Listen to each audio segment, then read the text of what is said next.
បាទសួស្តីបងប្អូនទាំងអស់គ្នាថ្ងៃនេះចង់ដូរអារម្មណ៍មកឡើងភ្នំម្ដងហើយភ្នំនេះភ្នំបូកូហើយនេះស្ថានភាពផ្លូវដែលយើងឡើងពី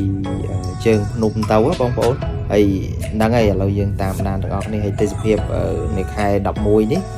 វាស្អាតចង់និយាយថាវាមានភ្លៀងអញ្ចឹងទៅទេសភាពស្អាតខៀវស្ងាត់មែនទែនហើយផ្លូវមានបត់បែនទៅតាម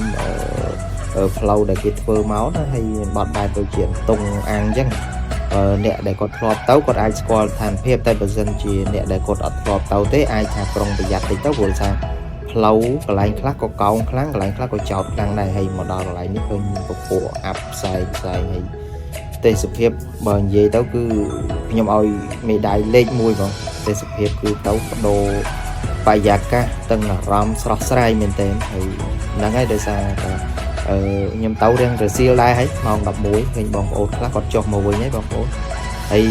ហ្នឹងហើយដោយសារគេចុះមកច្រើនយើងក៏មិនសូវហ៊ានបើកទៅលឿនដែរហើយហ្នឹងហើយឥឡូវតាមផ្លូវឃើញបត់បែនច្រើនមែនទែនហើយតាមចម្រាំងជញ្ជាំងផ្លូវហ្នឹងឃើញមានសត្វស្វាច្រើនហើយបើពីទឹកធ្លាក់តាមផ្លូវហ្នឹងក៏ស្អាតដែរហើយឥឡូវយើងមកដល់ហ្នឹងហើយលោកយាយម៉ៅហើយឥឡូវយើងឡើងទៅអុជធូបបន្តិចចឹងណាដើម្បីសុំសេចក្តីសុខធ្វើដំណើរមកណាអីឲ្យវាសុខសប្បាយទាំងអស់គ្នាចឹងណាយើងអុជធូបបន់ស្រន់ទៅកន្លែងដែលយើងគោរពបូជាចឹងណាបងប្អូនហើយនេះយើងឡើងទៅហើយហ្នឹងហើយរៀងជាងចោតតិចបងប្អូនហើយនេះទេសភាពយើងថតពីលើភ្នំមកកន្លែងយាយម៉ៅហើយខាងនោះគឺសមុទ្រទាំងអស់បងប្អូនមើលទៅឃើញសមុទ្រពពកហើយនេះព្រៃឈើតូចធំអីយើងមើលពីលើទៅឃើញស្អាតមែនតែនតែម្ដងហើយហ្នឹងហើយបើនិយាយមកវិញយើងមើលទៅគឺពុះសន្លឹមកណ្ដាលមេឃតែម្ដងហើយហ្នឹងហើយបងប្អូនពូមីងអីគាត់មកលេងគាត់អត់ដែរឃើញអញ្ចឹងគាត់ដើរលេងកម្សាន្តហើយអុជធូបខ្លះអីខ្លះអញ្ចឹងទៅដើម្បីគោរពបូជាសូមសេចក្តីសុខពីលោកយាយម៉ៅមកអញ្ចឹងណាហើយនេះកូនគាត់ដាក់រាប់ទៅតាមឆ្នាំខ្មែរយើងណាឥឡូវគាត់ដាក់ឲ្យហើយគាត់ដាក់មកទូអញ្ចឹងទៅហើយហ្នឹងហើយឥឡូវបើកូនក្មេងទូជាងគេនេះគឺគាត់តែចុះពីលើឡានលុបមុខឲ្យកន្លែងដែលទឹកលោកយាយម៉ៅហ្នឹងគឺគ្រប់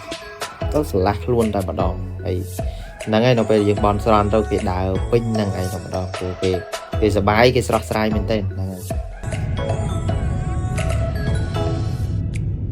អញ្ចឹងយើងបន្តទៀតយើងថតរូបជាអនុស្សាវរីយ៍នៅមុខយាយម៉ៅហើយនៅលើភ្នំតែម្ដងជុំបងប្អូនយើងណា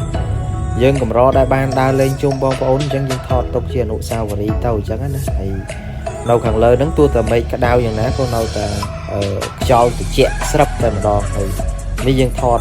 ពីលើភ្នំទៅឃើញផ្ទៃសមុទ្រទៅខាងក្រៅពណ៌ខៀវបាទហើយឥឡូវយើងឡើងមកដល់ភ្នំហើយយើងអង្គុយបាយចូលសម្រាប់បាយតិចហើយ